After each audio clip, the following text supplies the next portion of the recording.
Hello and welcome to Blockchain Gaming World with me, John Jordan. So in this video, I'm going to have a look at what's going on with Castle Crush. So Castle Crush is a battle sort of lane PvP game. It's a Web 2 game.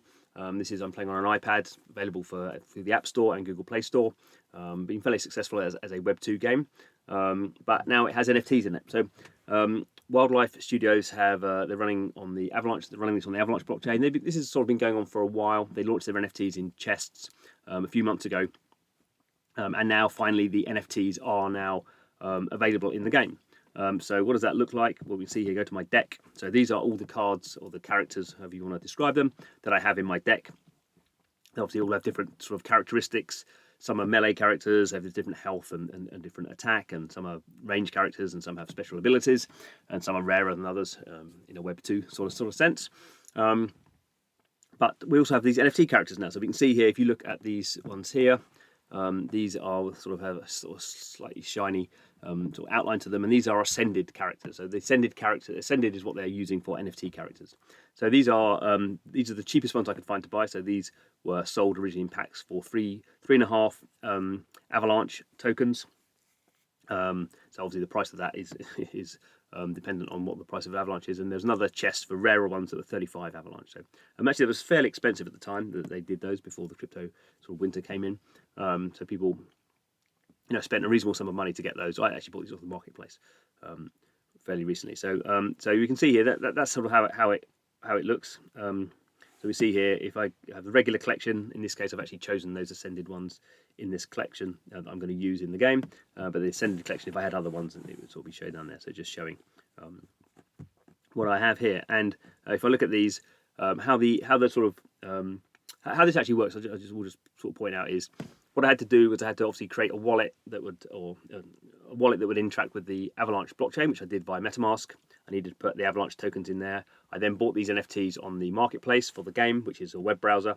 Through a web browser, you obviously can't do that through the app, because Apple and Google won't allow that, and certainly unless you're giving them 30%. And if they start taking 30% of blockchain transactions, then the whole economy breaks down. So you have to have this complicated thing. This happens with all games that go through app stores and use blockchain.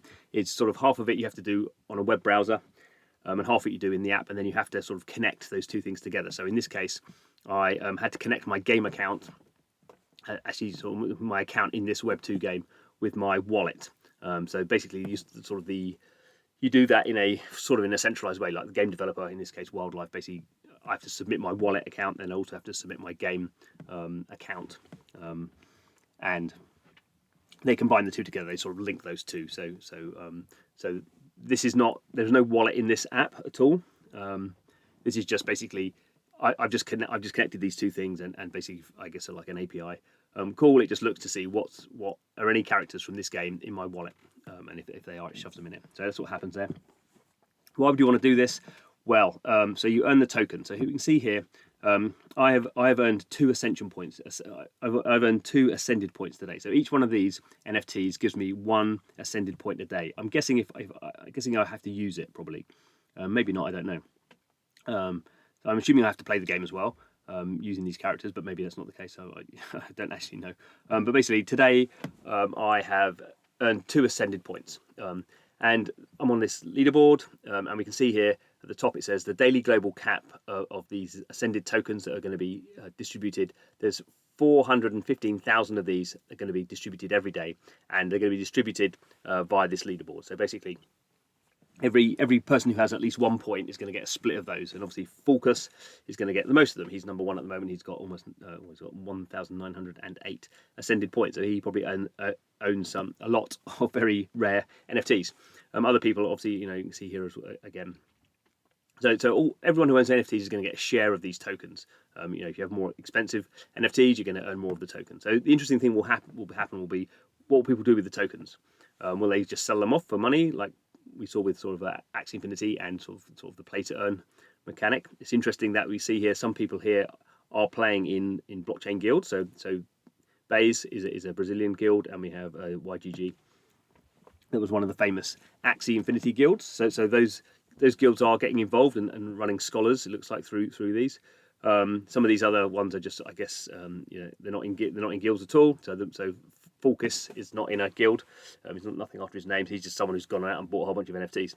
So we'll see over time. Well, obviously the advantage that wildlife has is it's not like an open mint or an open sort of currency that's just minted as much as sort of people earn. It's fixed amount that's distributed. So every day they know how many are being distributed, and it's just distributed more more or less depending on how many people have these NFTs. So that sort of controls the economy to some degree. But still, there is this issue: if everyone sells off their tokens, and the price is going to obviously sort of collapse because you need to have someone buying them. So that's a sort of interesting thing we'll see. Obviously, the other thing it does is encourages people to buy these NFTs. These NFTs potentially have value because they're earning you a share of these tokens. I mean, obviously early days. We can see here I don't own any of those tokens at the moment. I've got a big zero there, but obviously every day I'm going to earn 2 of those. So over the year, over the months, whatever, that's what's going to happen. So wait and see what happens. So it's sort of an interesting experiment. I think it's always hard sort of to reboot a sort of Web 2 game with Web 3 stuff. What's interesting here is the NFTs are, in a sense, they sort of they don't change the gameplay at all. These NFTs have exactly the same sort of characteristics as they would as this sort of card would have in the game. So there's no difference there. I'm just earning these sort of tokens. In fact, it makes it slightly more complicated because normally I wouldn't use these in my game, whereas I'm using them now partly because I've just got them as NFTs, so it sort of makes sense. So it would be interesting, quite how that it doesn't quite align, I don't think, sort of the Web 2 and the Web 3 stuff. But obviously it's a slightly hybrid model, so we'll see how it goes. Anyway, thanks for watching the video. See you again soon.